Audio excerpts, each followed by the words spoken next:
There's nothing better than when you're making gravy and you bend over and you get that cool air down there and it dries out so you're not slopping the hogs. Let's do this. You're ridiculous. Yeah, that's going to make the cut. No. That's going to be a video intro. There you go. Kind of like when Adam was sitting here and crapped his pants. Oh. He was sitting on a metal chair too, so it amplifies. Oh, yeah. Right in the middle of recording. Not even kidding you. Mm. The last video we had, I'm sitting here in the middle, Teresa's on my left, Adam's here on the right, and he cuts one, and it smelled so bad I thought I was going to gag. Teresa's got her shirt over her mouth over here. We couldn't even focus. Teresa's like, you want me to turn the fan on? I'm like, no, it'll just circulate it around the room. Hey everybody, welcome back. Here we are with part 2. I'm here with my buddy Patrick, who is, as I said before, a very cerebral fantasy football player. He is also my college guru. He is my sports gambling guru. And quite frankly, just one of the most interesting fellows that you could ever talk to as far as sports goes. Nothing else, just sports. Yeah, a few other things. Politics. All kinds of things. We ought to have a video where Patrick and I just sit here and talk politics. Or not. The only problem is we're probably on the same side so often it wouldn't be a very interesting conversation. Politics. Yeah. All right, we'll avoid that. We'll avoid politics and religion. We'll just stick to sports. There you go. All right. So in the first video, we took a look at the first 15 picks, roughly kind of thinking what we're wanting our teams to do, what we think might happen. We're gonna segue a little differently for the second half of the draft because there's just so much uncertainty, right? So what I'm going to do is I'm going to ask Patrick to kind of give us something to look forward to, or at least try to, I don't want to say predict, because we're still early. It's March 4th. There's a lot of rumors out there, and there's not a whole lot of clarity in the second half of the draft. But, you know, there's always something that happens, or a couple things that happen.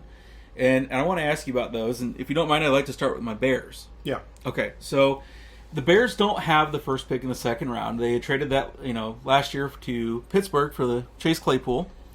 But we did pick up the 54th overall pick, and so the second round pick from the Baltimore Ravens. We got Roquan Smith, right? That was the Roquan Smith trade. Yep, we got that. So, we talked about the Bears possibly trading back out of that first spot and accumulating additional picks. Now, I'm perfectly fine if the Bears trade within the top 5, grabbing one of those, elite defensive linemen. But the Bears have a lot of needs, as we said. Mm-hmm. So one of the things that I would find intriguing as a Bears fan, not that we don't have a ton of holes, but we have to focus on developing Justin Fields. What do you think about the possibility of the Bears packaging the 54th pick, the one that they got from Baltimore, along with maybe another second-round pick or even a third-round pick, that they'd be able to accumulate in that first-round pick, or that first-round trade, if it happens, to move back up in the first round and grab a wide receiver for Justin Fields? I think the Bears are going to focus on the offensive line and free agency. They've got $100 million to spend, but we need wide receiver help, and quite frankly, I've looked at the free agent list. There's not a whole lot out there that really gets my heart racing. No, there's a few options out there. DeAndre Hopkins is going to be on the block. He's definitely an option for some teams.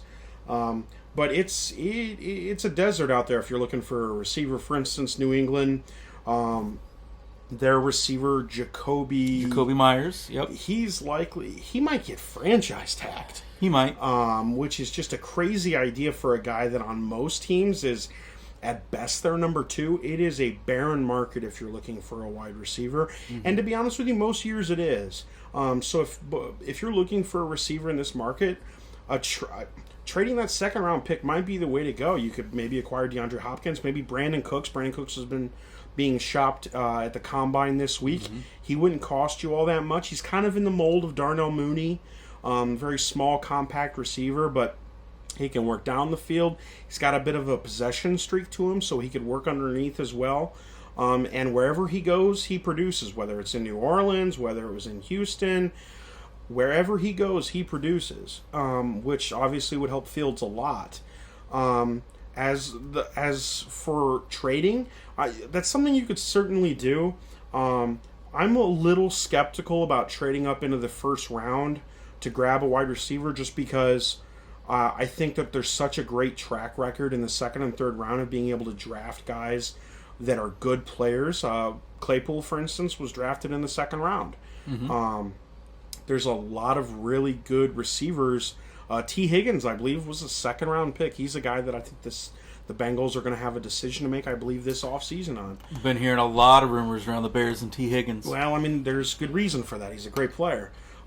So it's certainly possible, but I think that why with a team with as many holes as they have, why trade back up, give up that extra third-round pick or something like that, to package with that second-round pick and move up into the back end of the first round to grab an Njigba or a Flowers or a Hyatt, when you might be able to grab something comparable at 54, and then maybe you take a depth tackle in that third round, or maybe you grab somebody in the secondary, or another edge piece to go along with potentially Anderson or Carter. I just think trading back up into that first round for receivers is not a great idea. Yeah, as a Bears fan, we want weapons for Fields, but I'm going to agree with you. We've seen some of these fantastic combine results come out for some of these defensive linemen. It would be nice to grab two of them. Hey, T. Higgins, Bears fan here. We love you. Come on. You know what's going to happen, though? I'll tell you what's going to happen. The Bears are going to trade with the Colts. Colts are going to trade Jonathan Taylor, Michael Pittman, and the first-round pick to move up. Quentin Nelson. Well, why?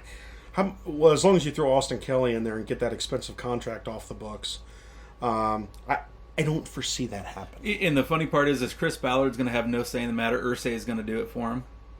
Because any move like that would be an Irsay thing to do. Yeah, I think it's fair to say that's not happening. I'm just kidding, folks. Yeah, I don't think that's happening. I agree. Okay, but in all seriousness, we know that in the second half of the draft, because we've seen it year after year. I mean, last year we saw the A.J. Brown trade happen late in the second half of the draft. Oh, yeah. I mean, we know Mike Vrabel was really excited about that, by the way. Yeah, I'm sure. I'm sure. How'd that kid out of Arkansas do? That Burks kid? Yeah. Well, he's no A.J. Brown. I can't even remember his first name. I'm kidding. It's Traylon. I know that. But I don't think he really did much last year. I think the only thing that made news was the struggle that he had with asthma in the preseason, because he didn't do much after that. I mean, he still might. He's got some talent. He does have talent. But if Malik Willis is going to be throwing you the football, you don't need a wide receiver then, right? I mean, they just dropped Robert Woods. They released him. So the telegraphing a little bit what the plan is? We talked a little bit about this in the first half. The Titans, who knows where they're going. But the one thing that we do know, like you said, they are always the thorn in people's side. Every year they overperform. And the back end of the first draft has historically been a lot of shuffling. Teams moving up, teams moving out, teams moving back into the first round to grab that quarterback so they can have him on a fifth-year option, or that edge rusher in the fifth year. There's a lot of fluidity. It's very hard to talk about because nobody really knows, and for a couple more weeks we're not going to have a good idea of where these teams have really lasered in their focus, especially, we need free agency to kind of work through and see what the team needs have kind of really focused in on. Right now, it's a lot of hypotheticals. The only thing that really sticks out right now is the fact that Miami doesn't have a pick because, they were tampering for Tom Brady and Sean Payton. And telling the coach not to go for it. Miami, you got all kinds of Was that issues. why they lost? Was it not tampering? Was it the losing? I think it was the tampering. Yeah, I think you're right, but yeah. I had to throw that in there anyway. Either way, they don't have the pick. Yep. So, what are some of the things that we can look for? So, I'm looking at these teams here in the second half, and some of these teams are stacked. We have Philly with their second first-round pick. I mean, how often do you see a team that makes a Super Bowl have two first-round picks? I mean, honestly, don't think that they really need either one of them. I mean, it's a luxury to have. But you mentioned something when we weren't filming that makes perfect sense. They've got a cap issue. And I'm looking down here, and I'm seeing some other teams that have cap issues as well. Yeah, I think what makes the most sense for them, if they don't want to draft, because they are dealing with cap issues. They've got a lot of guys that are kind of in flux now. They might have to pay Sanders. They might have to pay Javon Hargraves. And there's also the looming prospect of you've got a team coming off a Super Bowl run, and a lot of guys are going to want to get paid on that alone. Mm-hmm. So things are not getting any cheaper if you're Philly. I would not at all be surprised for them to take that player that they're looking for with the 10th pick. They could theoretically trade out of it. It's certainly possible. But if you need to draft an edge, whether that's Tyree Wilson, whether that's maybe Carter Falls because some of the issues, Or maybe you take Bijan Robinson with that 10th pick and you fill the Sanders hole if he decides not to stay. And potentially they just trade out of that 31st pick, and maybe you have a team come back into the first round and grab their quarterback if he falls there. I mean, and I know that kind of segues us a little bit into the quarterback class. You got a lot of teams there that might be interested in coming up and grabbing that 4th or 5th quarterback. Houston, who knows? Maybe Houston doesn't take a quarterback. No, we don't know. I don't know.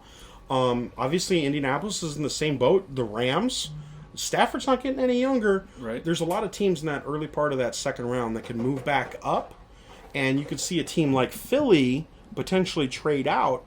And I mean, they're not the only ones. Kansas City has done that for years. They've traded out consistently. Buffalo's been a team that's willing to do that. You've got the Giants and Dallas at 26 and 27.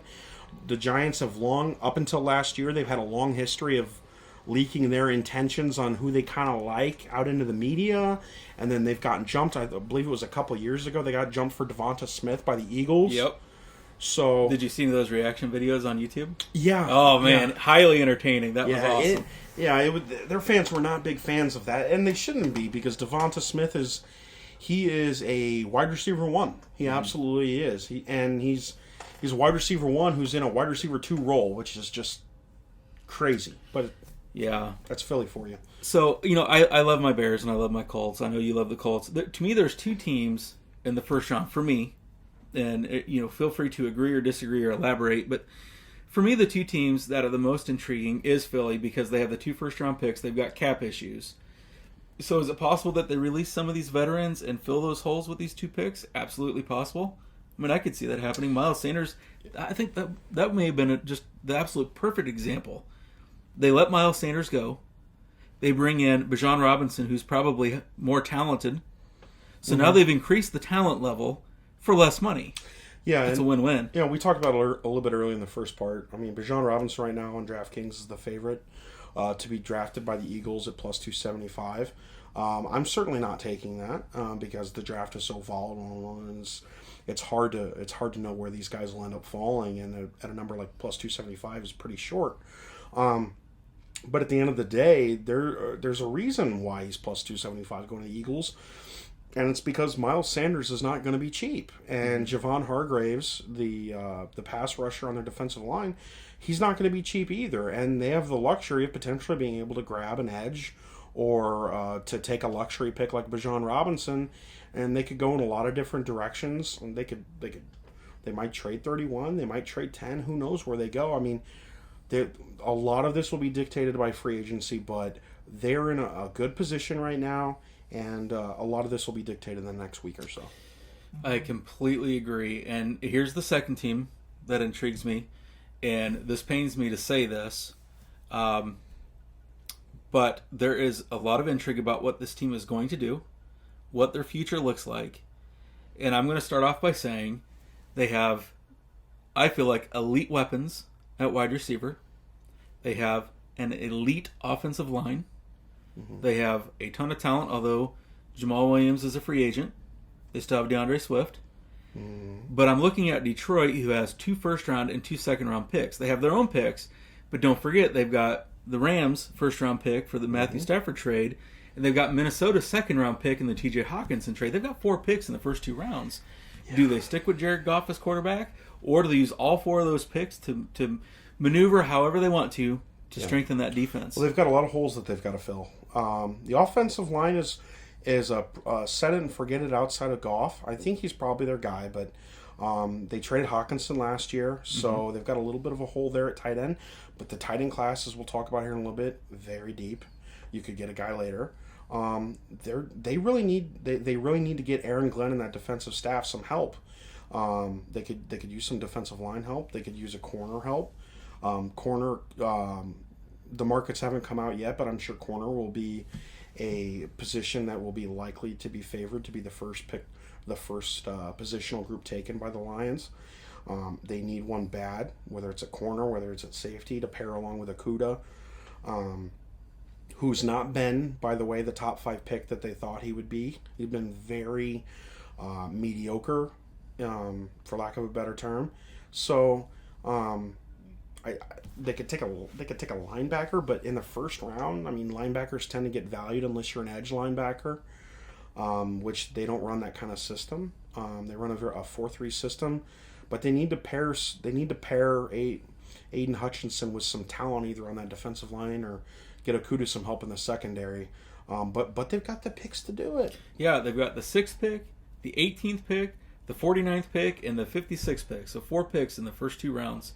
Yes. It'll be really interesting to see what they do with that. And if Rodgers gets traded, they will be the favorites in the betting markets to win that division. They will. I'm not even so sure they wouldn't be with Rodgers there. That is a very real possibility. That is absolutely a very real possibility. Dan Campbell right now is favored to be the coach of the year. Mm-hmm. So I can see it. They've got there's talent there. Yep, absolutely. So, all right, so we're going to talk about quarterbacks here on the next video. Anything else you want to talk about in the second half? No, I don't think so. The second half ends up being a lot of teams jumping. Well, really, an important thing to look for when you go in the second and third round is those first 100 picks. So you're talking about the first 3, not quite 3.5 rounds. That is the meat and potatoes of the NFL. Those first 100 picks, those guys are have very high likelihoods of hitting and making NFL rosters. When you get outside of the top 100, it's a crapshoot. You're flipping coins. You're rolling dice. So you find some guys with some traits, whether they're in the secondary or whether, whatever, maybe it's an edge rusher. You're flipping coins there. So if you've got team needs, you've got to fill them in those first 90 to 100 picks, because if you're looking for starters, if you're looking for important rotational players, the top 100 picks is where you're going to find them, because after that, you're flipping coins. Yep, completely agree. All right, that's it for this one. We've broken down the first and the second half of the first round of the draft. Now, keep in mind, folks, this is March 4th. A lot's going to change. That's why Patrick and I are probably going to do several of these videos leading up to it. More information is going to come out. We're going to see betting lines change. Speaking of betting lines, on this next video, we're going to start breaking down positionals, and I'm going to start with some over-unders, and I want to get some of your betting lines. All right. I want to pick your brain because I want to win some money, and All right. I trust what you have to say. Let's see what I can help you with. All right, folks. Perfect. All right. Stay tuned for the next part. We're going to start breaking down position by position and going into the draft, and we'll see what... We're going to save these results, by the way, too. Not just today, but every time we meet. And I want to issue a very special challenge to everybody that's following this video. So, you guys know Adam and Teresa that come on this video with me quite often. I've got Patrick with me today. What we're going to do is every year, Adam, Teresa, myself, Jordan, who's been on the show, and I've challenged Patrick to join. I want you to join too. Half the fun of this channel is everybody gets to be involved. I want you to join us. Let's do some mock drafts. And these aren't due right now. They're definitely due the day of the draft, prior to the draft starting. But put together your mock draft. You get 1 point for every position that you get right, 1 point for every player you get right. If you predict a trade correctly, you get it. Let's get those mock drafts in. Let's take part in this. Let's make it happen, Captain. Let's do it. All right, perfect. All right, don't forget to go down to the comment section. Let us know what you think. Well, who's your favorite team? What do you want them to do? What do you think of our analysis? What did we get right? What did we get wrong? Don't forget to hit that subscribe button, like this video, and hey, until next time, see ya.